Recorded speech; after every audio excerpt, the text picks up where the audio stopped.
9. O sultão de coisa nenhuma. Praia de Newport, Califórnia, 2000. Uma manhã acordei como se valesse 75 milhões de dólares. Na verdade, não tinha semelhante montante. Nunca vira nem contara assim tanto dinheiro, mas ele existia num local ainda mais poderoso do que qualquer banco: a minha mente. Estava solteiro, ainda que já me tivesse casado e divorciado anteriormente.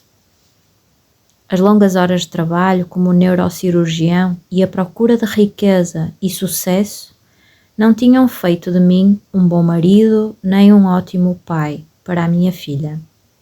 Ao que parece, a taxa de divórcios em médicos é 20% superior à da população em geral, e no caso de neurocirurgiões, mais elevada ainda. Não fui exceção a esta regra. Estiquei o braço por cima da cama até a minha mão parar sobre o corpo quente junto do meu. O seu nome era Alison, ou talvez Megan. Não conseguia lembrar-me bem, mas a sua pele era quente e suave. Ouvia murmurar, enquanto se voltava de lado. Saí da cama silenciosamente e desci as escadas. Precisava de café e de verificar o que se tinha passado com o mercado de ações enquanto dormia. Liguei o computador e esperei, enquanto ele zumbia e despertava para a vida. Tinha 44 anos e o meu plano era reformar-me no ano seguinte. A minha vida em Newport Beach estava a léguas da de Lancaster. Tornara-me um dos neurocirurgiões de maior sucesso de Orange County. Vivia numa casa de 230 metros quadrados, situada no promontório com uma vista panorâmica sobre Newport Bay. Na garagem tinha não só o Porsche com que sonhara quando era rapaz, mas também um Range Rover, um Ferrari, um BMW e um Mercedes. Tinha tudo o que constava da minha lista e mais, muito mais. Alguns anos antes, um amigo partilhara comigo a sua ideia de uma tecnologia que iria revolucionar a terapia por radiação e o tratamento de tumores sólidos no cérebro.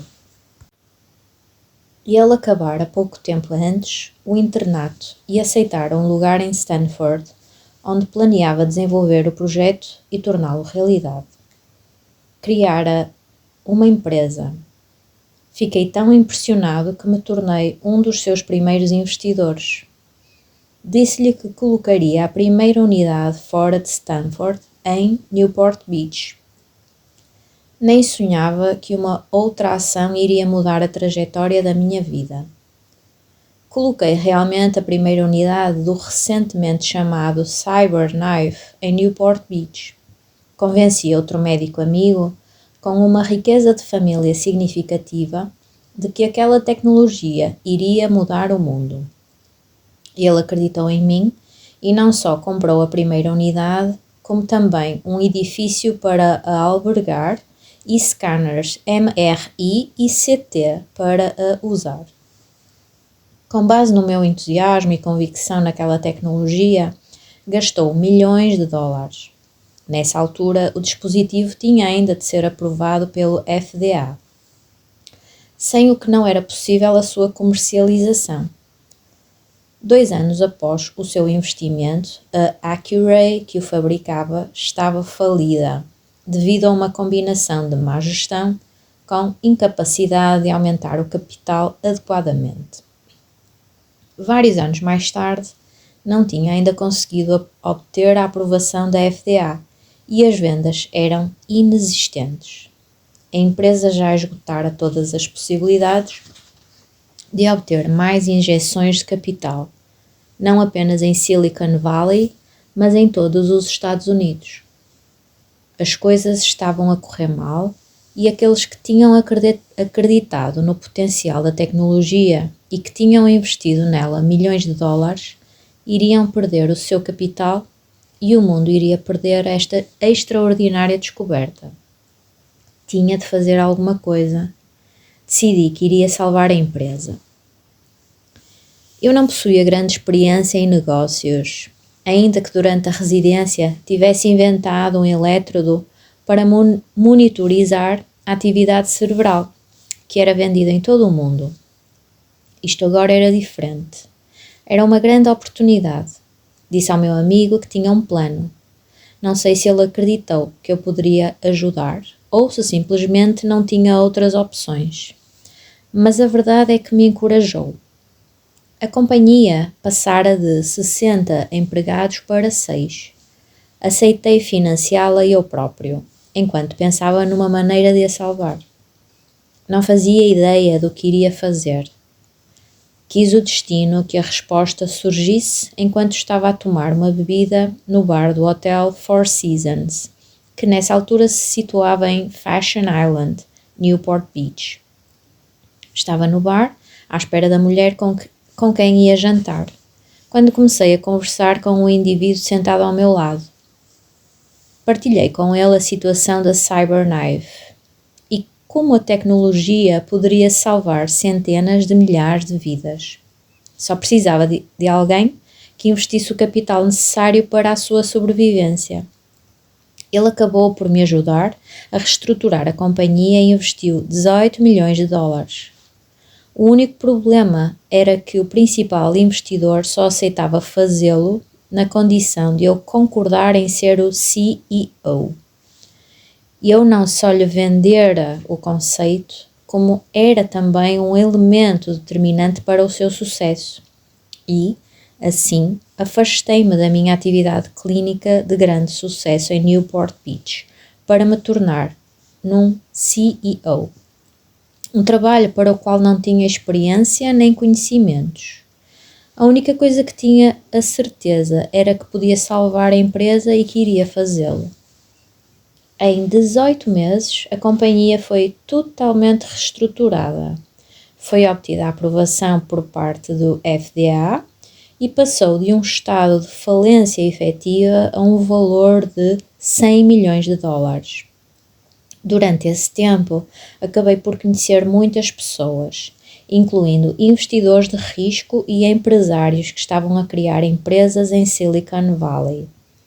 Todos achavam que eu conhecia alguma espécie de magia secreta, capaz de dar a volta à Accuray e de tornar um fracasso em sucesso. Não conhecia. Tentei dizer-lhes que não sabia nada, mas pediam-me cada vez mais frequentemente para investir com eles, me tornar sócio ou pelo menos me tornar seu consultor. E esses investimentos e relacionamentos resultaram para mim em ações, imensas ações. E em 2000, quando o boom das empresas .com atingiu o seu apogeu, ter ações numa companhia .com era melhor do que ter ouro e garantia uma linha de crédito em qualquer banco. O computador ligou-se finalmente à internet e eu verifiquei os meus valores. Ainda valia mais de 75 milhões de dólares. Quando era rapaz, sonhava ter 1 milhão, mas a emoção desse primeiro milhão não tinha comparação com estes 75. Era rico. Fechei o computador e olhei pela janela para a imensidão do Pacífico Azul. A casa estava sossegada. A Megan ou Allison ainda não acordara, mas eu não queria partilhar as novidades com ela. Pensar nela até me deixava um pouco triste. Não sabíamos nada um do outro. Eu sabia que ela era representante farmacêutica e ela sabia que eu era rico e que tinha sempre uma mesa reservada no melhor restaurante de Orange County. Na noite anterior aproximara-se de mim com um grupo de amigos. Bebemos vodka e champanhe. E quando lhe perguntei o que achava daqueles excessos, ela limitou-se a rir e disse-me que achava excelente. Sabia que ela tinha uma história, mas não estava disposta a partilhá-la comigo. E também não parecia interessada em conhecer a minha. E assim, tal como em muitas outras noites, com muitas outras mulheres. Ambos concordamos fingir uma intimidade que não existia.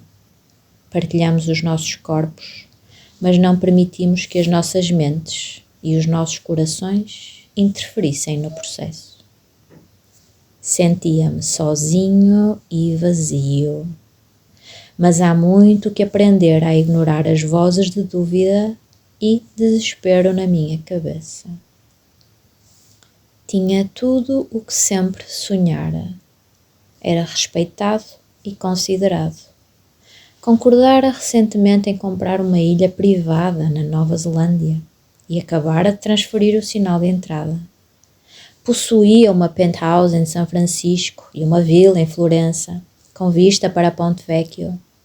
Era rico, como nunca poderia ter imaginado. Realizara proezas de que poucos se poderiam gabar na medicina e nos negócios. Mas a solidão era uma indulgência que eu não conseguia suportar. O meu projeto era reformar-me e passar parte do meu tempo a oferecer os meus serviços médicos em países do terceiro mundo, e outra parte a viajar entre São Francisco, Florença e Nova Zelândia. Se me parecia faltar alguma coisa, não me preocupei demasiado com isso. O que quer que fosse, encontrá-lo-ia nas minhas viagens. Alison, ou Megan, desceu as escadas e ficamos por ali, desajeitados, enquanto esperávamos pelo táxi que eu mandara chamar para apanhar. Eu tinha uma reunião com os meus advogados e depois ia para Nova York em negócios durante o resto da semana. Prometi ligar-lhe quando chegasse. Ela escreveu o seu número numa folha de papel. Após um beijo seco de despedida, partiu.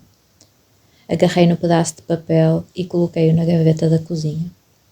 Ela escrevera o seu nome por cima do número. Não era Alison nem Megan. Chamava-se Emily. Não era importante. Ambos sabíamos que eu mentira quando lhe disse que ligaria. Os dois advogados fizeram-me entrar, delicadamente, no seu gabinete. Um investidor, meu amigo, recomendara-me esta sociedade de advogados porque, segundo parecia, era quem tratava das holdings norte-americanas do sultão do Brunei. Não sabia se isso seria verdade, já que os nomes dos clientes deveriam ser confidenciais.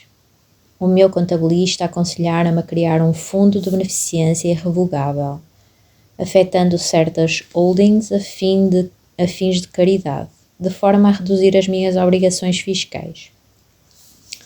Esta firma de advogados iria tratar da documentação. Recebemos o seu dossiê, Dr. Doty. Tem um número significativo de holdings, disse um dos advogados. Há vários tipos de fundos de beneficência. Discutiu a questão com o seu contabilista? Para alguém do seu valor, não é pouca coisa. Absorvi as suas palavras. Um homem com o meu valor. Inspirei fundo e ouvi a voz na minha cabeça, que questionava a quem tentava eu, verdadeiramente, provar o meu valor. A mim próprio ou ao mundo? Discuti. Ele aconselhou-me a criar um fundo irrevogável. E está-se ciente das consequências legais de tal fundo? Perguntou o segundo advogado. É irrevogável? Gracejei. Os advogados de negócios raramente têm sentido de humor. De forma a ter imediatamente poupanças fiscais, deverá ser irrevogável. Isso significa que não pode depois vir a fazer-lhe alterações nem a recuperar bens. Neste caso, estamos a falar de ações na Accuray. Eu decidi doar as minhas ações da Accuray. Não eram as mais valiosas, mas potencialmente valiam milhões. Planeava alocar a maior parte a Tulane e também algumas a Stanford, de onde me tornara membro docente e onde a CyberKnife fora desenvolvida. Nessa altura, o meu irmão já falecera de SIDA e por isso o meu projeto era doar algumas das ações para o financiamento de programas relacionados com o HIV-Sida, bem como vários donativos e programas de ajuda a crianças menos privilegiadas e famílias com dificuldades. Outra parte iria servir para apoiar clínicas de saúde em diversas partes do mundo. Eu compreendo, disse. Se não se sente confortável assim, pode sempre deixá-lo revogável até à sua morte. É a opção preferida por alguns, mas as consequências fiscais são diferentes. Prefiro que seja irrevogável.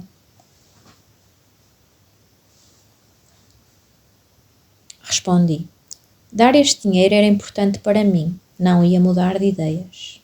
Muito bem, prosseguiu o primeiro advogado. Vamos preparar os documentos. Passamos as 2 horas seguintes a rever as minhas ações e as instituições de caridade que pretendia beneficiar. No final, senti-me importante, generoso. Aquele sentimento de solidão e vazio com que acordara de manhã tinha desaparecido. O sultão do Brunei não tinha nada a ver comigo. Voei em primeira classe para Nova York e fiz o check-in para uma suíte no Hotel Palace, que na altura, por coincidência, pertencia ao sultão do Brunei. O hotel era dirigido por um grande amigo meu, que devido a essa amizade me disponibilizara aquela enorme suíte. O culminar da minha semana em Nova York foi uma reunião com um gestor de fundos de investimento, que queria que eu e outro investidor, meu amigo, o ajudássemos com uma companhia que fundara em Silicon Valley. Estava absolutamente convencido de que o nosso envolvimento na sua empresa seria uma garantia de sucesso. Tentei dissuadi-lo, dizendo-lhe que achava que não poderíamos ajudá-lo, mas ele pensou que eu estava a ser excessivamente modesto. Nessa altura, o meu amigo investidor tinha-me dado um pontapé por baixo da mesa. Íamos discutir a nossa potencial parceria e também a oportunidade de estabelecer uma estratégia para eu proteger algumas das ações que possuía. As ações valiam dezenas de milhões, mas havia rumores no mercado de que o boom não poderia durar. Ao proteger as ações, ainda seria remunerado com um valor pré-determinado, que constituiria uma salvaguarda contra um eventual colapso do mercado. E mesmo que este ocorresse, ainda poderiam ser compradas a um preço predefinido, de forma a que o comprador ganhasse o valor excedente. Várias pessoas me tinham aconselhado a proteger os meus investimentos desta forma.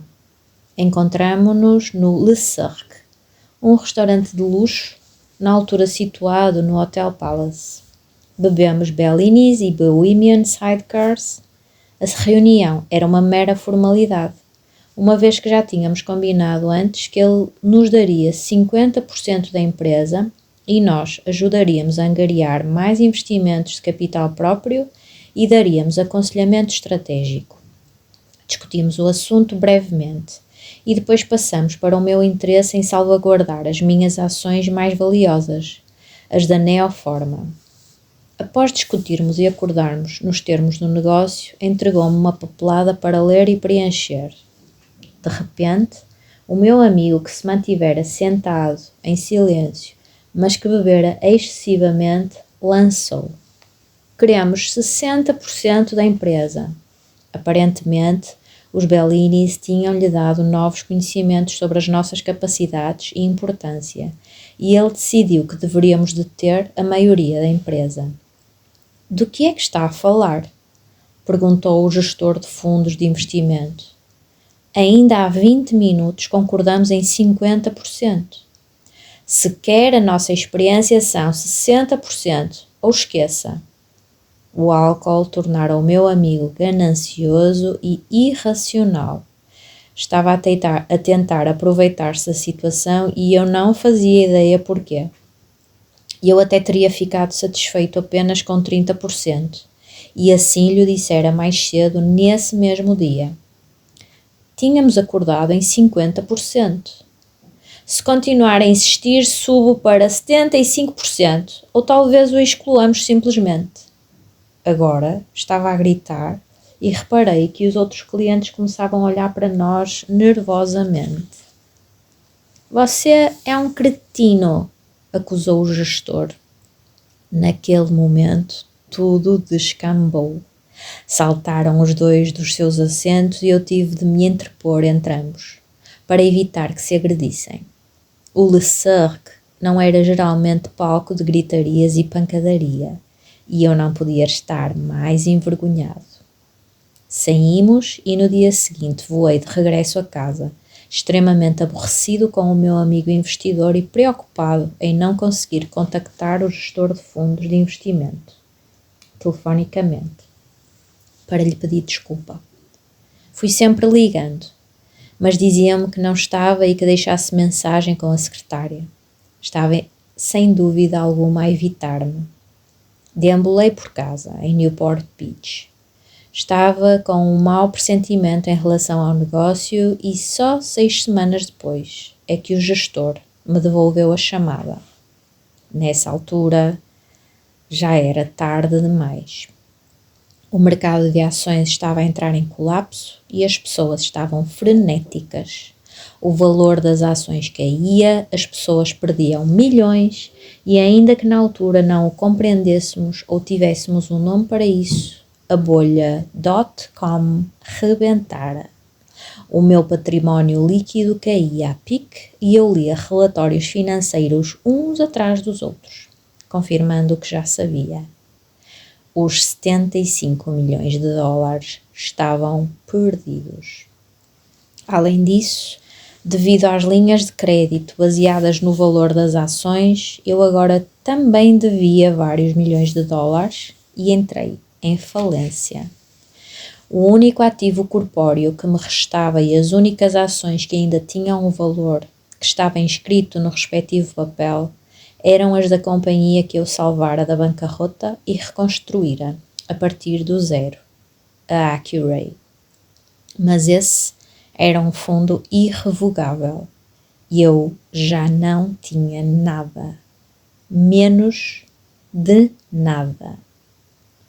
Todos os meus amigos pareceram desaparecer quase tão depressa como os zeros da minha conta bancária. Já não havia bebidas, nem refeições gratuitas ou lugares VIP nos melhores restaurantes. Foram quase 2 anos de luta. E depois de vender a penthouse, os automóveis e a vila e de ter cancelado a compra da ilha, ainda devia dinheiro. Mês após mês, via esfumar-se tudo aquilo por que trabalhara tão arduamente. Todo o dinheiro, poder e sucesso com que sonhara e que visualizara desde a minha adolescência, desaparecera com o rebentar de uma bolha. Fizeram-os aparecer e agora desapareciam. Não te preocupes, disse-me um dos poucos amigos que me tinham restado. Podes voltar a usar aquela magia, Dottie. Seria realmente magia? Todo o investimento inicial que fizera e o sucesso que o acompanhara pareciam ter sido um mero acaso. Deixara-me inebriar pela imensa fortuna e pelo poder que ela trazia consigo. Afinal de contas, eu era um neurocirurgião, não um homem das tecnologias. Tinha algum jeito para investir e um talento especial para fazer as coisas acontecerem e para que as pessoas acreditassem em mim. Sabia trabalhar arduamente e de forma concentrada, e como pensar em grande e levar os outros a alinharem comigo, o que me permitira alcançar um enorme sucesso. Porém, no âmago de tudo isso, a minha maior força era a capacidade de curar e não os negócios. Sofri com a perda da minha fortuna e do meu estilo de vida, e no dia em que retirei as últimas coisas da minha casa de Newport Beach, senti-me vazio, perdido e mais sozinho que nunca. Perdera o meu casamento. Não me envolvia na vida da minha filha. Não conseguia lembrar-me de uma só pessoa a quem pudesse ligar para partilhar o que sentia. em busca de bens materiais, negligenciara os relacionamentos. E agora, quando mais precisava, não tinha ninguém. Enquanto esvaziava a casa, encontrei a minha velha caixa de coisas especiais no fundo de um armário de arrumações. Não a abria desde os tempos da faculdade. Peguei no meu antigo bloco de notas e abri na página onde estava a lista de coisas que eu queria na vida, quando tinha 12 anos. Havia outras páginas escritas, onde escrever o que Ruth me ensinara e as frases engraçadas que ela me dissera e que na altura eu não tinha compreendido. Tudo naquela lista se tornara realidade, mas agora tudo desaparecera. Eu era um péssimo mágico. Dividir as minhas 6 semanas com Ruth em 4 partes. Relaxar o corpo, controlar a mente, abrir o coração e definir a intenção. Na margem da terceira secção, escrevera bússola moral, com um ponto de interrogação à frente. E o que pensas que queres nem sempre é o melhor para ti, com 3 pontos de interrogação. Sentei-me no chão em frente ao armário, na casa quase vazia, e pela primeira vez em muito tempo inspirei profundamente 3 vezes e comecei a relaxar todas as partes do meu corpo. Concentrei-me na respiração, em inspirar e expirar. Senti a mente serenar. A seguir, concentrei-me em abrir o coração. Enviei amor ao rapaz que eu fora antes e ao homem em que me tornara. Abri o coração à verdade de que não era o único que experimentara a perda e também a todos aqueles que lutavam simplesmente para comer, para ter um abrigo ou para criar os seus filhos. Então, visualizei a janela na minha mente. Estava opaca. Não conseguia ver o que estava do outro lado, o que estava no meu futuro. Por muito que me esforçasse. Pela primeira vez desde que conhecera Ruth, não tive uma visão do que queria ter ou de quem queria ser. Não fazia ideia de quem queria ser do outro lado da janela. Nesse momento, soube o que tinha de fazer. Tinha de voltar à loja de magia, regressar a Lancaster. Talvez o Neil ainda lá estivesse. Talvez Ruth ainda estivesse viva. Enfiei o livro de notas debaixo do braço e agarrei nas chaves do carro que me restava. Conservara o Porsche. Fora o primeiro com que sonhara e era definitivamente meu. Lancaster ficava apenas a 4 horas de distância. Podia lá chegar antes de anoitecer.